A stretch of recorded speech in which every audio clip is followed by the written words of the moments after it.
اسمع هو ما بقاش فيه بزاف زعما انا كنقول باقي لي فيه شي 5 شهور ولا 4 شهور ولا هكذا وصافي فهمتي. والله يعني 5 شهور تحبس قل كاع هادشي اللي في مخي دابا. علاش غتحبس من هنا ل5 شهور؟ لازم يشوف حاجه اخرى ولا يشوف طلع ما يدار. كاين التدريب كاين طلع بالنسبه لي انا لعبت كره كاين كي قلتي التمثيل. الياس المالكي انا فهمتو شنو باغي يوصل وشنو فين الاتجاه اللي باغي يمشي ليه. الياس المالكي ما بقاش عاجبه هاد الصوره اللي واخدين يعني الناس كيقول لك ماشي كلشي شي وحدين كيقول لك راه كذا كيدير التفاهه كيضحك كيتنز بحال باغي يمشي لواحد الدومين اخر.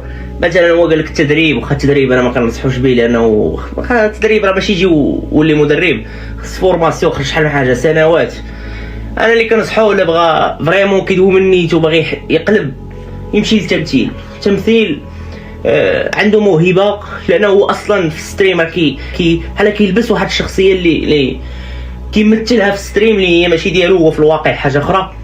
يعني التمثيل يقدر يمشي فيه بعيد، واخا القرار انه يحبس الستريم يقدر يكون قرار اللي يدمر وصافي يسالي ليه لا كارير والناس ما تبقاش متبعه كاع.